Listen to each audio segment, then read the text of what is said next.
बिस्मिल्लाहिर्रहमानिर्रहीम। अस्सलाम वालेकुम डियर स्टूडेंट्स। आज के लेक्चर का टॉपिक फंक्शन ओवरलोडिंग और जो दूसरा टॉपिक है वो है रिकर्जन। ये दो टॉपिक्स हमने आज के लेक्चर में डिस्कस करने हैं।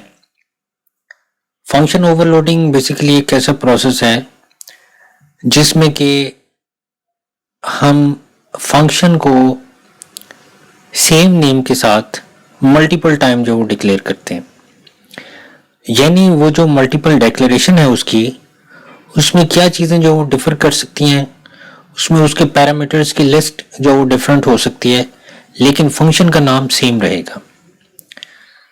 तीन चीज़ें जो वो इसके अंदर जो वो हम डिफरेंट जो वो हम कर सकते हैं with same name of function. एक तो है कि फंक्शन के अंदर जो पैरामीटर्स हैं हम उनको जो वो चेंज कर दें, यानी नंबर ऑफ पैरामीटर्स कम ज़्यादा कर सकते हैं। उन पैरामीटर्स की टाइप को जो वो हम चेंज कर सकते हैं। और तीसरा, हम उन पैरामीटर्स का सीक्वेंस चेंज कर सकते हैं। मिसाल के तौर पे जैसे अगर मैं एक सम का फंक्शन बनाता हूँ, तो अब मैं जब सम का फंक्शन बनाता हूँ तो उसमें मैं दो इंटीजर अगर टाइप जो वो उसको पास कर देता हूँ, तो फिर वो फंक्शन सिर्फ और सिर्फ इंटीजर वैल्यूज को ही जो वो ऐड करेगा, वो फ्लोट वैल्यूज को ऐड नहीं करेगा। ना इस तरह से ऐड करेगा कि एक इंटीजर हो जाए दूसरी फ्लोट हो जाए, या पहली फ्लोट हो जाए और दूसरी इंटीजर हो जाए। तो फिर जब हम यूजर को पॉसिबिलिटीज देना चाहते हैं, हम यूजर को थोड़ी सी जो वो आज़ादी देना चाहते हैं कि यूजर जैसी मर्जी जो वो वैल्यू एंटर कर ले, वो चाहे तो फ्लोट एंटर कर ले, चाहे तो इंटीजर एंटर कर ले, या एक फ्लोट एंटर कर ले, एक इंटीजर एंटर कर ले, दोनों फ्लोट एंटर कर ले, या दोनों इंटीजर एंटर कर ले। ये सारी पॉसिबिलिटीज फिर हमें सेम फंक्शन नेम के साथ विद डिफरेंट पैरामीटर्स वो हमें वहां पर देनी पड़ेंगी। तो ये जो चीज है इसको फंक्शन ओवरलोडिंग का नाम दिया जाता है कि फंक्शन का नाम तो एक ही होता है, लेकिन उसके अंदर जो नंबर ऑफ पैरामीटर्स होते हैं वो चेंज हो सकते हैं, या उन पैरामीटर्स की टाइप चेंज हो सकती है, या उनका सीक्वेंस चेंज हो सकता है। तो जितनी भी पॉसिबिलिटीज हैं वो हम लिख देते हैं, तो यूजर जो वो फिर अपनी मर्जी से जो वो नंबर जो वो इनपुट कर लेता है। तो वो जैसा फिर यूजर नंबर इनपुट करता है वैसा जो फंक्शन हमने लिखा हुआ होता है, वो जिस पर फिट होता है वो वाला जो फंक्शन होता है वो फिर कॉल कर लिया जाता है। अब मिसाल यहां पर एक दिया है कि एक एवरेज जो एवरेज के नाम का एक फंक्शन जो वो लिखा हुआ है, उसकी टाइप जो वो फ्लोट है, और हो सकता है वो दो इंटीजर वेरिएबल्स जो ले ले यूजर से, या हो सकता है कि वो दोनों फ्लोट हो जाए, या एक इंटीजर हो जाए दूसरा फ्लोट हो जाए। चौथी जो टाइप में यहां पर लिख सकता हूं वो ये हो सकती है कि पहला फ्लोट हो जाए और दूसरा इंटीजर हो जाए। तो ये चारों पॉसिबिलिटीज जो हो यूजर को हमने जो यूजर की आसानी के लिए जो हमने ये चारों जो पॉसिबिलिटीज जो वो लिख ली। फंक्शन का नाम तो एक ही है, उसकी रिटर्न टाइप भी सेम है, लेकिन जो पैरामीटर्स हैं वो देखें यहां पर हर फंक्शन कॉल के अंदर जो वो डिफरेंट है। तो हमें फिर ये यहां पर उसकी डेफिनेशन भी जो अपने फंक्शन की लिखनी पड़ेगी। एक एग्जांपल जो वो हम कर लेते हैं और उस एग्जांपल को जो वो देखते हैं किस तरह से जो वो फंक्शन को ओवरलोड किया जा सकता है। यहां पर देखें ये एक फंक्शन जो वो लाइन के नाम से जो वो लिखा गया है, और यहाँ पर कोई पैरामीटर्स नहीं उसको पास किए गए। फिर एक और जो वो फंक्शन यहाँ पर लिखा गया है और उसके अंदर जो वो एक जो पैरामीटर है n के नाम से उसको पास किया गया, और फिर एक तीसरा जो फंक्शन लिखा गया है जिसके अंदर एक जो वो पैरामीटर इंटीजर टाइप का और दूसरा जो वो कैरेक्टर टाइप का है। तो यहां पर देखें कि तीन फंक्शंस डिक्लेयर किए गए हैं विद डिफरेंट पैरामीटर्स। पहले फंक्शन में कोई पैरामीटर लिस्ट नहीं पास की गई, दूसरे के अंदर एक पैरामीटर पास किया गया, और तीसरे के अंदर दो पैरामीटर्स पास किए गए। यही फंक्शन ओवरलोडिंग है कि फंक्शन का नाम तो सेम होता है, लेकिन उसको जो पैरामीटर्स की लिस्ट पास की जाती है वो जो वो डिफरेंट होती है, या उसकी टाइप जो वो डिफरेंट हो सकती है। तो हम इन तीनों जो फंक्शंस हैं, इन तीनों फंक्शंस को विद डिफरेंट पैरामीटर्स के साथ जब हम कॉल करेंगे तो फिर वही वाला फंक्शन जो वो कॉल किया जाएगा जो कि उसके पैरामीटर्स के लिहाज से सेम होगा। मिसाल के तौर पे यहाँ पर क्लियर स्क्रीन के बाद पहले फंक्शन कॉल किया गया और बगैर पैरामीटर के फंक्शन कॉल किया, तो इस फंक्शन की जो हमने डेफिनेशन लिखी, जो हम डेफिनेशन इसकी लिखेंगे, वही फंक्शन जो ये उस डेफिनेशन पे जाएगा और उसको जाके जो फिर एग्जीक्यूट करेगा। ये जो सेकंड फंक्शन है इसकी डेफिनेशन अलग से हम देंगे। इसी तरह से ये जो थर्ड फंक्शन है इसकी भी डेफिनेशन अलग से देंगे। तो वो फिर आपने अपने उस पैरामीटर से रिलेटेड जो वो फंक्शन की तरफ जो वो कंट्रोल मूव हो जाता है और उसको जाके एग्जीक्यूट करता है। यहां पर देखें, पहले सिंपल जो वो लाइन का फंक्शन बगैर पैरामीटर के जो वो लिखा गया, इसके अंदर एक डीजे टाइप का वेरिएबल ले लिया गया आई और उसको जो वो 1 से लेकर 10 तक जो वो काउंटिंग के लिए जो यहाँ पर लिखा गया और स्टार को जो वो प्रिंट आउट किया गया। यानी ये सिंपल जो लाइन का फंक्शन है ये क्या करेगा, ये 1 to 10 टाइम जो वो स्टार जो वो प्रिंट आउट करके देगा। फिर उसके बाद दूसरा जो फंक्शन हमने इस्तेमाल किया उसमें हमने 3 जो एक इंटीजर टाइप का पैरामीटर जो पास कर दिया, ये जो 3 है ये n को पास कर दिया जाएगा। और फिर यहाँ पर जो लूप लगा है 1 to n तक जो वो लूप लगा है, तो जो हमने नंबर यहाँ पर दिया वही नंबर जो इस n को पास किया जाएगा और उतनी दफा जो ये स्टार्स लगाएगा। फिर जो तीसरा जो फंक्शन है उसमें क्या है कि उसमें एक तो नंबर है और दूसरा वो करैक्टर है। यानी एक तो लूप लगाया है 1 से लेकर उस नंबर तक और हमने उस करैक्टर को प्रिंट आउट किया है। पहले जो दोनों फंक्शंस थे उसके अंदर n भी कांस्टेंट था और करैक्टर भी कांस्टेंट था। दोनों चीजें हमने यूजर से नहीं ली थी, हमने ऑलरेडी इसके अंदर जो वो बता दी थी। और ये एक तरह का एक स्टैटिक फंक्शन था जिसने कि 10 दफा जो वो प्रिंट आउट करना था और स्टार को प्रिंट आउट करना था। दूसरे फंक्शन के अंदर हमने यूजर को जो वो बता दिया कि यूजर जो वो n की वैल्यू देगा उतना जो वो लूप लगेगा, लेकिन प्रिंट आउट स्टार ही होगा। तीसरे में हमने बता दिया कि अगर यूजर जो वो n की वैल्यू बता देता है और दूसरा जो वो करैक्टर बता देता है तो वो करैक्टर वहां तक जो वो रिपीट कर दिया जाएगा। तो देखें ये तीनों जो फंक्शंस हैं ये बारी बारी जो वो यहाँ पर कॉल किए गए हैं।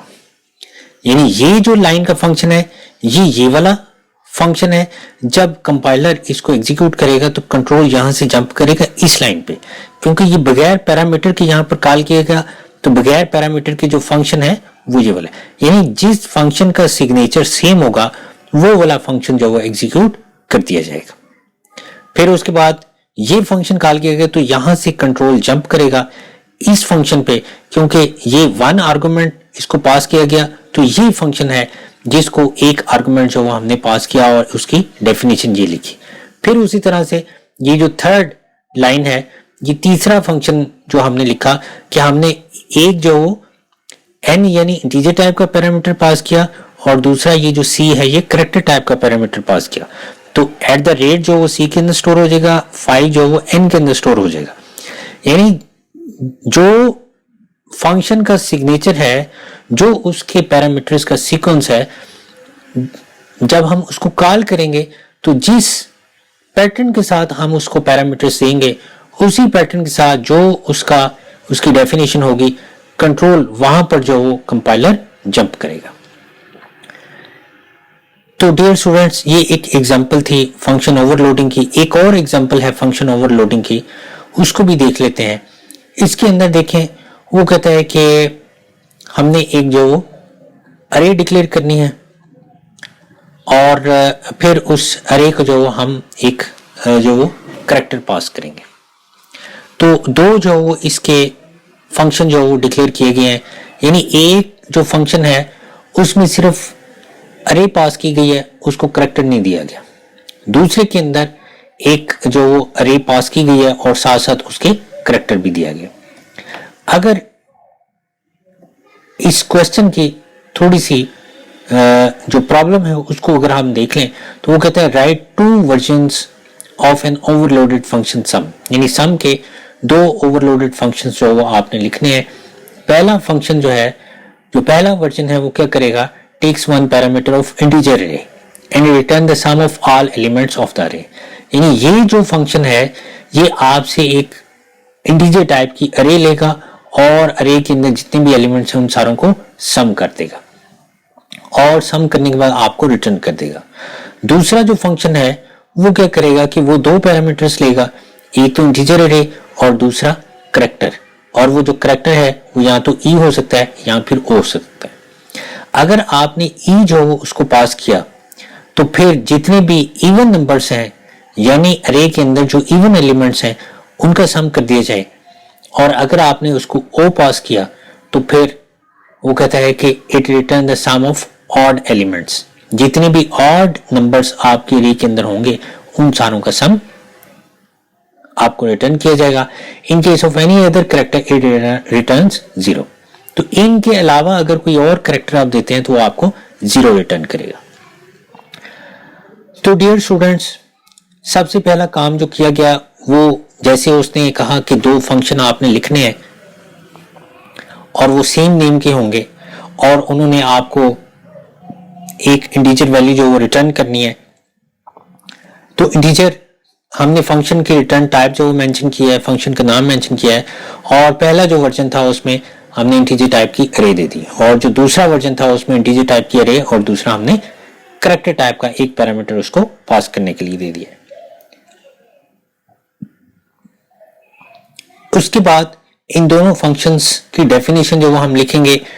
मेन के बाद जो वो डेफिनेशन लिखी गई है, मेन के अंदर क्या किया गया है कि मेन के अंदर पहले जो वो एक जो वो 10 एलिमेंट्स की जो वो अरे ली गई है और उस अरे के अंदर हमने अपना डेटा फिल कर लिया। आपको पता है ये फॉर लूप लगा हुआ है 0 to 10 एलिमेंट्स तक, और ये सारे एलिमेंट्स जो वो आपसे इनपुट लिए जाएंगे और फिर उसको जो वो अरे के अंदर स्टोर कर दिया जाएगा। पहली दफा जो हमने s के नाम से एक इंटीजर लिया है उसके अंदर हमने ये जो अरे है ये सम के फंक्शन को पास कर दिया है। उसके बाद जो दूसरा जो फंक्शन है वो हमने जो ई के साथ जो उसको जो वो कॉल किया है, यानी जो सेकंड वर्जन था उसका सम का, उसमें हमने जो अरे थी वो तो वही थी नंबर्स की, और जो करैक्टर था वो हमने ई को पास कर दी, यानी इवन नंबर्स को कैलकुलेट कर दो, जितने भी इवन नंबर्स हैं उन सारों का सम कैलकुलेट कर दो। फिर तीसरा जो हमने यही फंक्शन जो वो दोबारा से हमने कॉल किया है, लेकिन यहाँ पर करैक्टर जो हमने ओ लिखा, यानी जितने भी ऑड नंबर्स हैं उनका जो वो सम कर दो।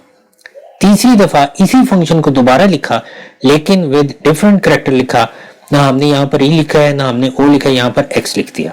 यानी अदर देन यहाँ पर क्या होगा कि वो सिंपली जो वो 0 रिटर्न करेगा, क्योंकि ना इवन कहा गया ना ऑड कहा गया। क्वेश्चन में ये था कि अगर ई या ओ के अलावा कोई भी करैक्टर दिया जाता है तो वो 0 जो वो रिटर्न करेगा। तो ये सिंपली जो वो फंक्शन कॉल की गई है। फंक्शन की जो डेफिनेशन है वो मेन के बाद जो लिखी गई है, सबसे पहले जो 1 आर्गुमेंट वर्जन के साथ जो फंक्शन लिखा गया उसको देखें किस तरह से आपने जो वो करना है कि सिंपल जो वो ये इंटीजर टाइप की जो एक अरे जो वो पास की गई है और उस अरे के अंदर जितने भी अरे के एलिमेंट्स हैं उन सारों को हमने ऐड कर देना है। तो एक s जो वो एक वेरिएबल है जिसके अंदर हमने 0 स्टोर कर दिया है और लूप लगाया है 0 से लेकर लेस देन 10 तक, क्योंकि 10 एलिमेंट्स की अरे है और s के अंदर जो हमारी अरे का फर्स्ट इंडेक्स है 0th इंडेक्स वो ऐड होगा। फिर उसके बाद i की वैल्यू 1 हो जाएगी तो यहाँ पर अरे सब 1 आ जाएगा। फिर फर्स्ट इंडेक्स की जो वैल्यू है वो s के अंदर ऐड हो जाएगी। फिर उसके बाद यहाँ पर 2 आ जाएगा और इस तरह से अप टू 10 तक जितनी भी अरे के एलिमेंट्स हैं वो सारे के सारे s के अंदर स्टोर हो जाएंगे और एट द एंड जो वो s वो रिटर्न कर दिया जाएगा।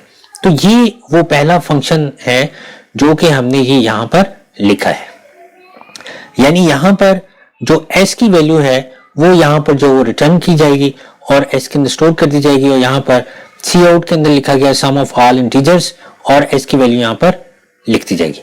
आप डायरेक्ट इस फंक्शन को यहाँ पर जो वो s की जगह पर लिख सकते हैं।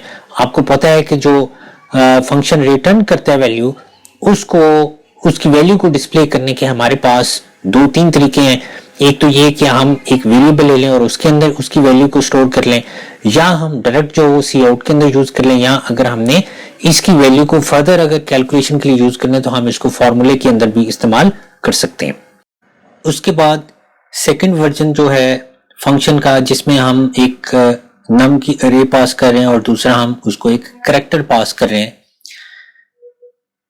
अब इस फंक्शन की डेफिनेशन जो है किस तरह से लिखनी है, देखिए सिग्नेचर जो है वो ऊपर पहले जो डिक्लेरेशन में जो आपको मैंने डिफाइन किया है कि ये इंटीजर टाइप की अरे है और ये आपका एक कैरेक्टर टाइप का वेरिएबल है।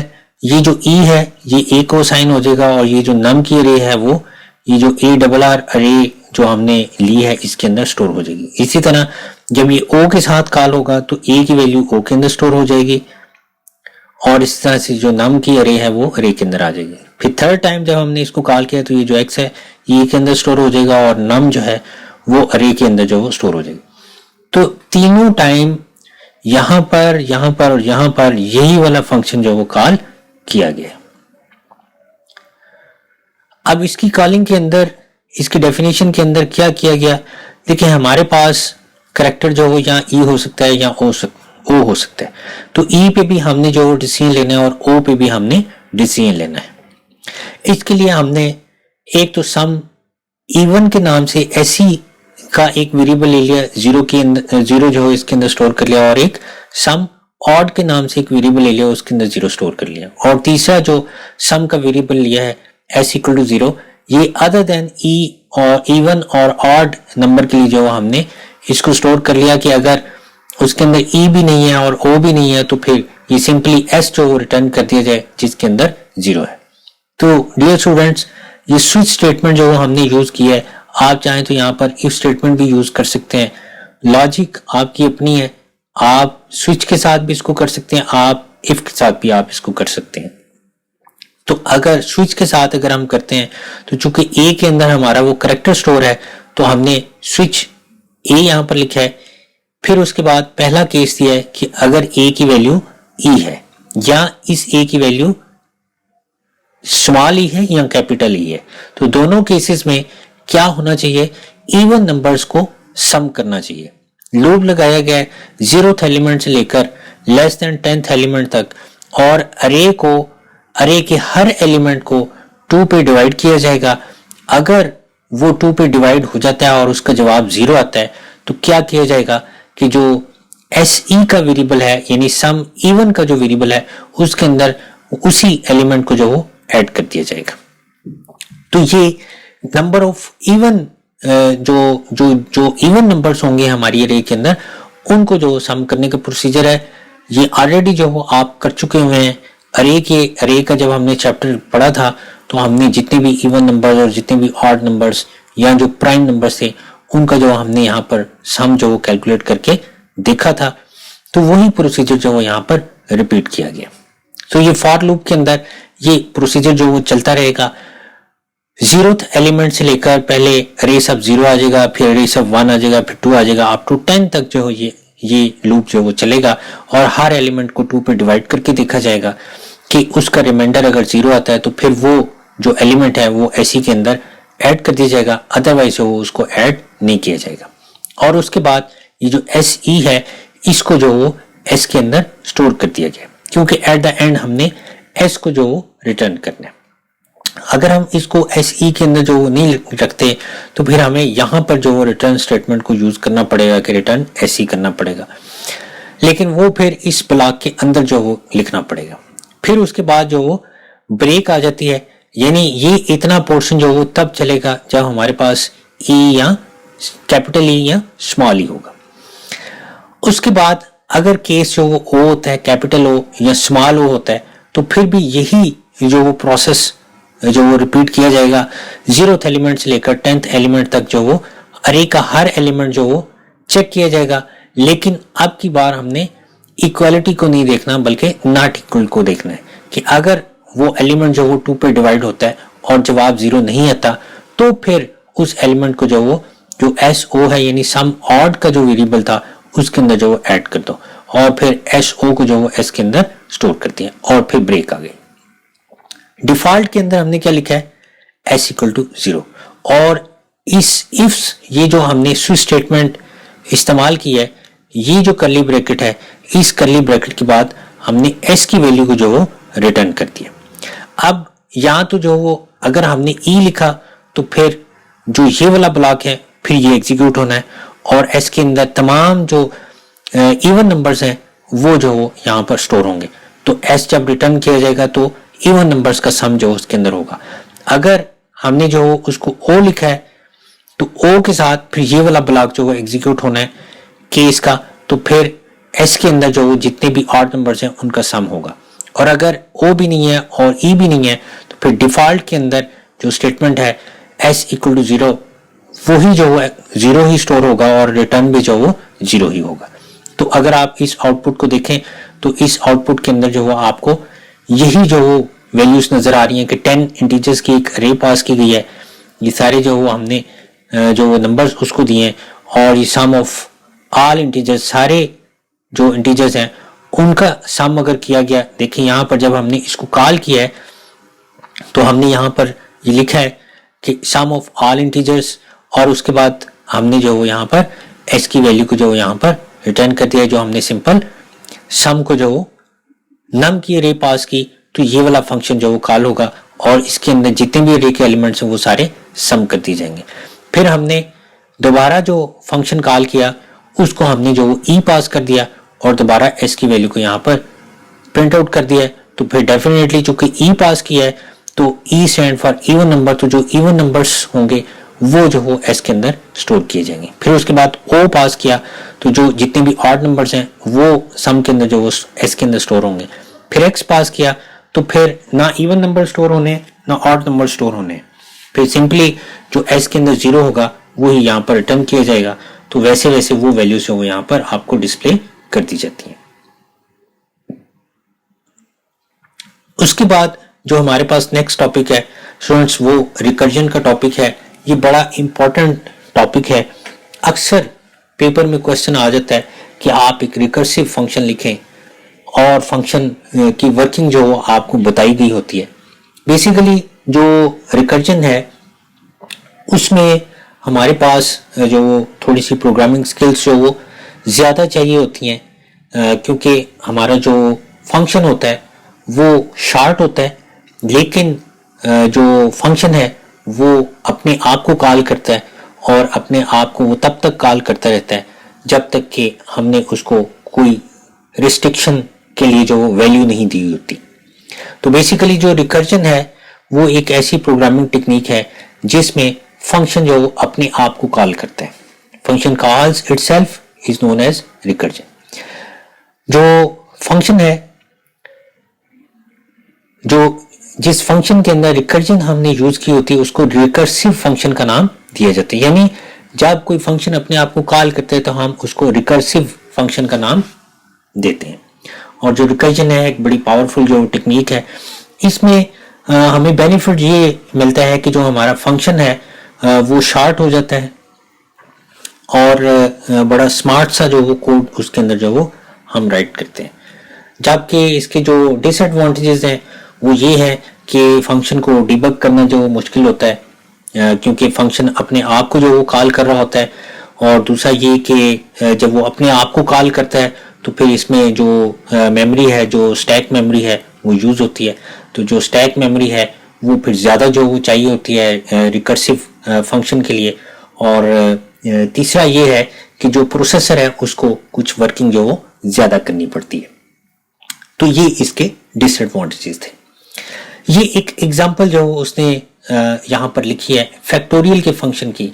आपको अगर याद हो तो आपने सिंपली जो फैक्टोरियल कैलकुलेट करने के लिए एक फंक्शन जो वो बनाया था और वो फंक्शन जो था वो रिकर्सिव फंक्शन नहीं था। आपने उस फंक्शन को एक नंबर पास किया और नंबर पास करने के बाद आपने लूप लगाया कि उस नंबर तक क्या किया जाए कि जितने भी नंबर्स हैं उनको मल्टीप्लाई कर दिया जाए और ईच टाइम जो वो एक नंबर जो वो नंबर में से 1 जो वो माइनस कर दिया जाए। मिसाल के तौर पे अगर आप 5 का फैक्टोरियल फाइंड आउट करना चाहते हैं तो उसका मतलब ये होगा कि 5 × 4 × 3 × 2 × 1। तो वो तो सिंपल जो फंक्शन आपने लिखा था, लेकिन अब हमने ये फंक्शन इस तरह से नहीं बल्कि हमने रिकर्सिव फंक्शन लिखना है। तो रिकर्सिव फंक्शन जो वो किस तरह से जो वो आप लिखेंगे, यहाँ पर ये देखें, ये एक कोड जो यहाँ पर लिखा गया है। Int factorial unsigned integer n, यानी ये एक फैक्टोरियल का फंक्शन है जो कि कोई ना कोई वैल्यू रिटर्न करेगा, इंटीजर टाइप वैल्यू रिटर्न करेगा और वो एक अनसाइंड इंटीजर जो वो पैरामीटर हमसे लेगा। अगर n की वैल्यू 0 है तो रिटर्न करना है 1, अदरवाइज क्या रिटर्न करना है n multiply factorial n minus 1। ये फैक्टोरियल n माइनस 1 बेसिकली यही फंक्शन है, यानी ये फंक्शन की बॉडी के अंदर हमने दोबारा इसी फंक्शन को जो वो कॉल कर लिया, तो अब इसको रिकर्सिव फंक्शन का नाम दिया जाता है।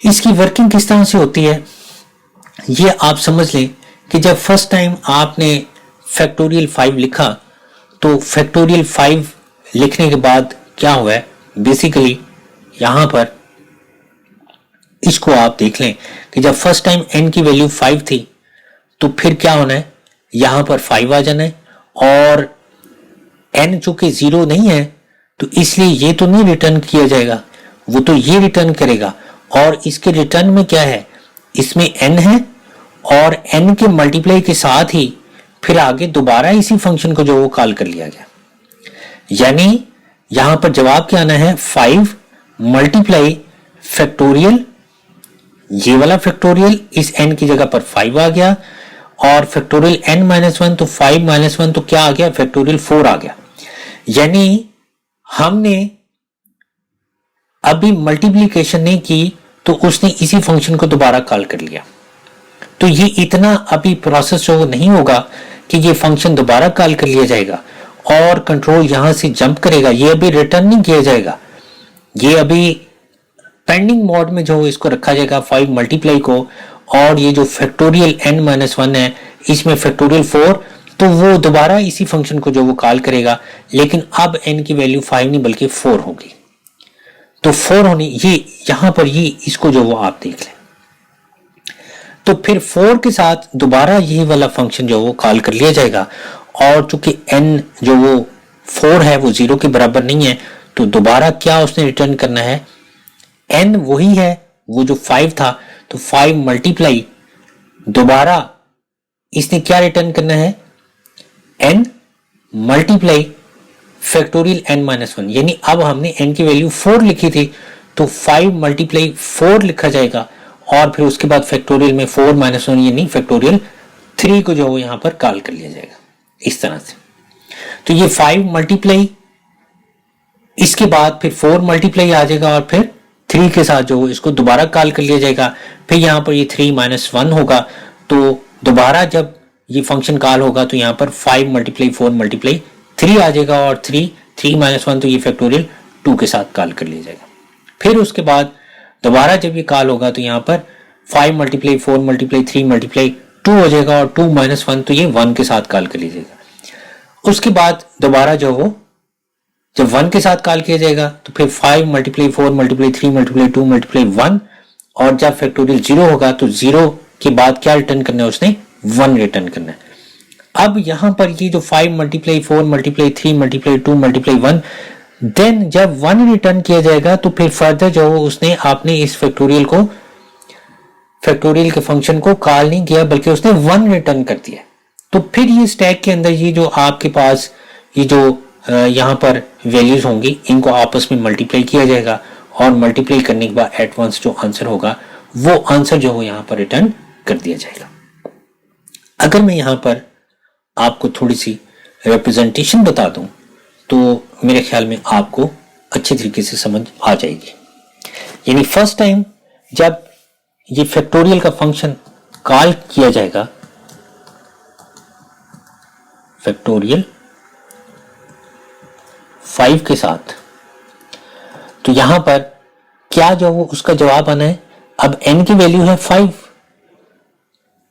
तो n जो वो 0 के बराबर तो नहीं है तो उसने क्या रिटर्न करना है, रिटर्न n क्या है, n में 5 है और 5 के बाद मल्टीप्लाई फैक्टोरियल और 5 माइनस 1 क्या हो जाएगा 4।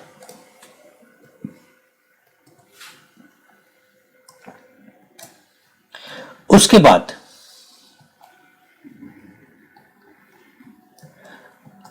अभी ये रिटर्न नहीं किया जाएगा, तो इस फैक्टोरियल 4 की जगह पर दोबारा से यही वाला फंक्शन जो वो कॉल कर लिया जाएगा। रिटर्न 5 अभी मेमोरी में ही रहेगा, स्टैक जो है वो मेमोरी जो वो यहां पर यूज होगी। तो अब ये फैक्टोरियल 4 जो है इसका जवाब क्या आएगा, फैक्टोरियल 4 n की वैल्यू 4 है तो n 0 के बराबर नहीं, तो इसने क्या रिटर्न करना है, n multiply factorial n minus 1, यानी 4 मल्टीप्लाई फैक्टोरियल 4 माइनस 1 3। तो ये इतने पोर्शन की जगह पर यहां पर क्या आ जाएगा, 4 मल्टीप्लाई फैक्टोरियल 4 माइनस 1, तो जवाब 3 आ गया।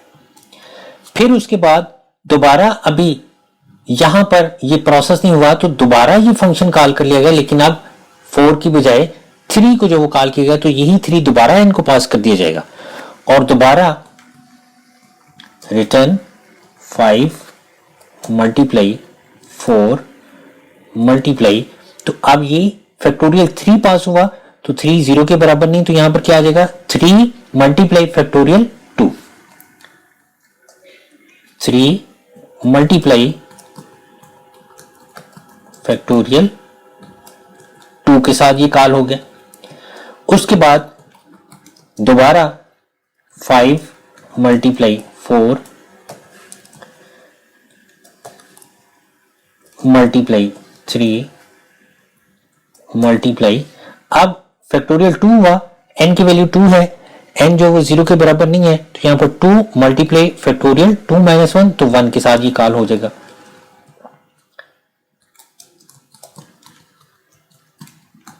फैक्टोरियल 1 के साथ ये कॉल हो जाएगा।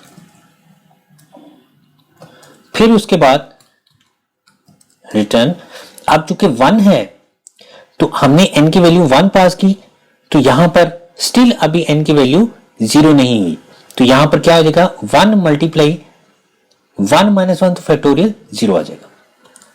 5 multiply 4 multiply 3 multiply 2 and multiply 1, और फिर उसके बाद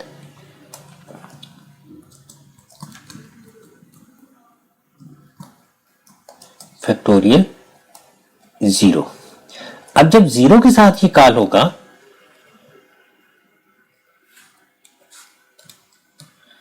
तो फिर रिटर्न क्या होगा, 5 मल्टीप्लाई 4 मल्टीप्लाई 3 मल्टीप्लाई 2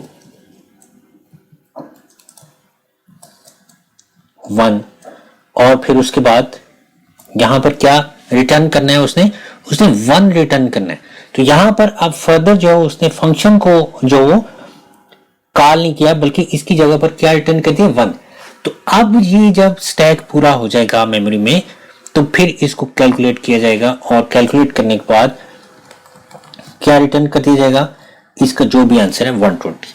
तो फिर इस तरह से ये जो 120 है ये रिटर्न किया जाएगा और ये हमारा रिजल्ट जो यहाँ पर जनरेट हो जाएगा। तो स्टूडेंट्स, इस तरह से ये जो रिकर्सिव फंक्शन है वो जो वो अपने आप को जो वो कॉल करता है, और स्टिल वो कॉल करता रहता है जब तक कि हमने कोई ना कोई स्पेसिफिक कंडीशन नहीं दी। तो जो इंपॉर्टेंट चीज है रिकर्सिव फंक्शन में, वो टर्मिनेटिंग कंडीशन है कि फंक्शन ने अपने आप को कॉल करना कब जो है वो बंद करना है। तो आपने यहाँ पर उसको कोई ना कोई वैल्यू जरूर जो वो बतानी है, उसके बगैर ये फंक्शन जो इनकम्प्लीट होगा और ये अपने आप को कॉल करता ही रहेगा, ये कभी जो एंड नहीं होगा। तो जब n की वैल्यू हमने बता दिया 0 हो जाएगी, तो फिर 1 जो रिटर्न करना है, और जो दोबारा फर्दर जो उसको जो कॉल नहीं करना। तो यही चीज जो इसने ऊपर जो यहाँ पर ये एग्जाम्पल के अंदर जो वो आपको समझाई हुई है कि पहले जब फैक्टोरियल 5 पास किया गया तो इसका मतलब यही है कि 5 मल्टीप्लाई फैक्टोरियल 4। अब इस 4 की जगह पर ये दोबारा जो है ये फंक्शन कॉल हुआ, यानी 5 मल्टीप्लाई 4, 5 मल्टीप्लाई तो मेमोरी के अंदर ही रहना नहीं, और इसकी जगह पर 4 मल्टीप्लाई फैक्टोरियल 3 आ जाएगा। फिर इस 5 और 4 ने अभी मल्टीप्लाई नहीं होना, क्योंकि अभी जो फंक्शन है उसने अपने आप को रिकॉल कर लिया है। तो 3 के साथ कॉल किया तो फिर ये 3 मल्टीप्लाई फैक्टोरियल 2 के साथ कॉल कर लिया, फिर 2 मल्टीप्लाई तो 1 के साथ कॉल कर लिया, 1 के बाद जो दोबारा 1 मल्टीप्लाई तो 0 के साथ कॉल किया, तो अब इसने जो वो आपको 1 रिटर्न करना है। तो फिर ये 1 मल्टीप्लाई 1 जवाब 1 आ गया, फिर ये 1 मल्टीप्लाई 2 जवाब 2 आ गया, 2 मल्टीप्लाई 3 6, 6 मल्टीप्लाई 4 24 और 24 मल्टीप्लाई 5 120।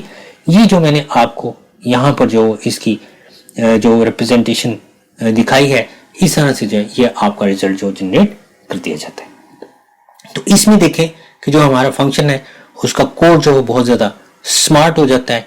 एक तो इसके अंदर जो वो टर्मिनेटिंग कंडीशन होती है कि फंक्शन जो वो कब जो वो एंड होगा, और दूसरा उसने रिटर्न क्या करना है।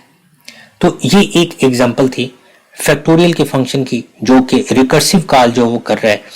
ये वही प्रोग्राम है, ये फंक्शन जो वो लिखा गया है, यहाँ पर एंड के बजाय लॉन्ग जो वो यूज़ कर लिया गया है, क्योंकि मल्टीप्लिकेशन जो हमने करनी है, तो जब मल्टीप्लिकेशन करते हैं तो आपको पता है जवाब जो वो ज़्यादा बड़ा आ जाता है। लिहाजा यहाँ पर फंक्शन की जो टाइप लिखी गई है वो लॉन्ग लिखी गई है, और हमने जो इसको जब हमने एक नंबर जो पास किया और इस फैक्टोरियल के फंक्शन को जहाँ पर कॉल किया तो हमें जवाब जो ये है। अब इसके बाद एक और जो आपके पास एग्जांपल है, और वो एग्जांपल है पावर की फंक्शन की। ये भी रिकर्सिव फंक्शन जो वो लिखा गया है कि write a program that input 2 integers and calculate first number raised to the power of the second number recursively. यानी हमने एक पावर का फंक्शन लिखना है, और जो पहला नंबर है उसको दूसरा जो वो नंबर हम पास करेंगे तो वो उसकी पावर जो वो कंसिडर किया जाएगा। लिहाजा ये इंटीजर एक जो वो हमने उसकी जो वो टाइप मेंशन कर दिया है, पावर का नाम जो वो हमने यहाँ पर लिखा है फंक्शन का, और उसको 2 पैरामीटर्स पास किए गए हैं। ये जो है वो बेसिकली वो वैल्यू है, और ये जो n है ये पावर के तौर पर जो वो उसको लिया गया। रिकर्सिव फंक्शन जो वो लिखा गया कि अगर n की वैल्यू लेस देन और इक्वल टू 0 है तो 1 रिटर्न कर दो, अगर n की वैल्यू जो वो 1 के इक्वल है तो x रिटर्न कर दो। अदरवाइज क्या करना है, x मल्टीप्लाई पावर यही वाला फंक्शन जो वो कॉल किया गया, और इसको x इंटू n माइनस 1 जो वो कॉल कर दिया गया। तो बेसिकली अगर हम यहाँ पर 2 और 5 एंटर करते हैं, 2 रेज टू पावर 5, तो जवाब 32 आना चाहिए। देखें ये फंक्शन जो वो किस तरह से प्रोसेस होगा। मेन फंक्शन के अंदर जो हमने 2 जो वो वेरिएबल्स ले लिए, और दोनों नंबर्स जो वो इनपुट किए, और यही जो 2 नंबर्स हैं ये हमने इस पावर के फंक्शन को पास कर दिया। अब a की वैल्यू जो है वो x को साइन हो जाएगी, और b की वैल्यू जो है वो n को साइन हो जाएगी। फर्ज कर लें कि आपने a के अंदर 2 लिखा और b के अंदर 5 लिखा, तो वो जो 2 है वो x के अंदर स्टोर हो जाएगा, और जो 5 है वो n के अंदर स्टोर हो जाएगा। अब हमने ये जो फंक्शन लिखा है पावर का, इसको किस तरह से ये एग्जीक्यूट होगा। सबसे पहले देखें यहाँ पर लिखा गया है कि अगर n की वैल्यू लेस देन 0 है तो रिटर्न करना है 1। अब देखें x की वैल्यू तो जो वो n की वैल्यू तो जो वो 0 नहीं है, n की वैल्यू तो 5 है, इसका मतलब है ये कंडीशन नहीं एग्जीक्यूट होगी। n जो वो 1 के इक्वल भी नहीं है, ये भी नहीं रिटर्न होगा, तो ये रिटर्न होगा। रिटर्न क्या होना है, x multiply power of x n minus 1, यानी x की जगह पर क्या रिटर्न करेगा 2, एंड मल्टीप्लाई पावर का जो फंक्शन हमने कॉल किया x की जगह पर 2 आ जाएगा, और यहाँ पर n माइनस 1 है तो यहाँ पर 4 आ जाएगा। ये इतना जो पोर्शन है ये रिकर्सिवली कॉल हुआ है, ये दोबारा जो वो यहाँ पर इस फंक्शन को कॉल किया गया, तो ये 2 तो जो वो वैसे का वैसे ही रहेगा, और ये जो इतना पोर्शन है अब ये 2,4 के साथ ये फंक्शन कॉल किया गया। x की वैल्यू 2 है, n की वैल्यू 4 है। अब 4 जो है वो 0 से लेस भी नहीं है, 4 1 के इक्वल भी नहीं है, लिहाजा ये लाइन जो रिटर्न होनी है, और x में तो जो वो 2 ही स्टोर है, इसका मतलब ये जो इतना पोर्शन है ये आपको क्या रिटर्न करेगा 2 मल्टीप्लाई पावर ऑफ 2 और n माइनस 1 यानी 4 माइनस 1, तो यहाँ पर 3 के साथ कॉल कर लिया जाएगा। फिर ये इतना पोर्शन दोबारा जो वो फंक्शन को कॉल करेगा 2 और 3 के साथ कॉल करेगा। तो 2 और 3 के साथ जब कॉल होगा तो ये दोनों जो पैरामीटर्स थे आपके ये स्टिल स्टैक मेमोरी के अंदर ही रहेंगे, और ये जो इतना 2,3 था 2x की वैल्यू और n 3 की वैल्यू, n के अंदर जो वैल्यू है वो 3 है, तो 3 जो वो 0 से लेस नहीं है, 3 जो वो 1 के इक्वल नहीं है, लिहाजा दोबारा ये यही रिटर्न करेगा, यानी 2 मल्टीप्लाई और फिर दोबारा ये फंक्शन को रिकर्सिवली कॉल करेगा और फिर 3 - 1 तो 2 के साथ जो ये फंक्शन को कॉल करेगा। फिर ये दोबारा फंक्शन कॉल होगा 2 के साथ, तो यहां पर दोबारा जो हो यही वाली लाइन रिटर्न की जाएगी 2 मल्टीप्लाई 2 × 2 - 1 यानी 1 के साथ। फिर ये फंक्शन जो रिकर्सिवली कॉल होगा। अब n की वैल्यू 1 है तो आपने क्या रिटर्न करना है, x रिटर्न करना है। यही बात है कि यहां पर ये 2 जो हो x की वैल्यू 2 है तो 2 उसने रिटर्न कर दिया। यहां पर फर्दर जो हो फिर x को जो वो कॉल करना, जो हमारे पास फंक्शन था उसको कॉल करना बंद कर दिया गया, और ये जो लाइन है ये जो एग्जीक्यूट की जाएगी और एग्जीक्यूट करने के बाद जो 32 है वो हमें रिटर्न कर दिया जाएगा। तो स्टूडेंट्स, जो रिकर्सिव फंक्शन होता है ये लिखना आप सीख लें कि फंक्शन अपने आप को कॉल करता है, ये आपको प्रैक्टिस से आएगा। आपकी प्रैक्टिस के लिए मैंने एक असाइनमेंट जो वो यहाँ पर आपको दी है, और वो असाइनमेंट है फेबेनोकी सीरीज की। आपने एक फंक्शन बनाना है, आपने उस फंक्शन को एक नंबर पास करना है, और उस नंबर तक जो फेबेनोकी सीरीज है उसको जो वो हमें उसका जो सम है उस फेबेनोकी सीरीज का वो हमें जो वो रिटर्न कर दिया जाएगा, यानी calculate the sum of Fibonacci series. तो ये आपकी असाइनमेंट है जो आपने मुझे बनाकर भेजनी है। बड़ा इम्पोर्टेंट टॉपिक है ये, आप कोशिश करें कि इसको जो वो खुद बनाएं, इंटरनेट से ना देखें, इसको पहले खुद ट्राई करें, और फिर अगर नहीं आपसे ये बनती फिर आप इंटरनेट पे जाएं। ये सारे जो फंक्शंस हैं ये इंटरनेट पे बने हुए पड़े हैं, अगर आपकी लॉजिक नहीं बनती फिर आप इनको जो वो याद कर सकते हैं। क्योंकि अगर पेपर में क्वेश्चन आता है कि रिकर्सिव फंक्शन लिखे और उस फंक्शन की वर्किंग ये होगी, तो लिमिटेड है ये, कोई इतने ज़्यादा जो वो बहुत ज़्यादा नहीं है, तो आप जो वो पहले अपनी लॉजिक जो वो क्रिएट करें, बिल्ड करें, और फिर अगर आपको समझ नहीं आता तो फिर आप इंटरनेट पे जाएं। तो ये आपकी असाइनमेंट है, या आपने मुझे प्रोग्राम बनाकर भेजना है, डेव में बनाकर भेजना है, और उसके बाद फर्दर जो वर्किंग है आपकी वो मैं आपको जो वो ग्रुप में फॉरवर्ड कर दूंगा। अभी आज के लिए जो हमारा लेक्चर था वो यहीं तक था। जो फंक्शंस का चैप्टर था वो कंप्लीट हो गया। उसके बाद इसकी एक्सरसाइज है, वो आपने एक्सरसाइज जो करनी है, जो भी वर्किंग होगी वो मैं आपके साथ जो ग्रुप में शेयर कर लूँगा। तो ये फिलहाल जो असाइनमेंट है वो आपने मुझे बनाकर भेजनी है। इस चैप्टर का हम टेस्ट भी जो वो रखेंगे, और वो टेस्ट भी जो वो हम लेंगे जो हमने मिड के बाद कवर किया है वो टेस्ट के अंदर शामिल होगा। तो इसकी आप जो वो अपनी अच्छी सी एक प्रिपरेशन कर लें। तो इसके साथ ही हम अपना आज का लेक्चर जो वो एंड करते हैं। अपना ख्याल रखिएगा। अल्लाह हाफिज़।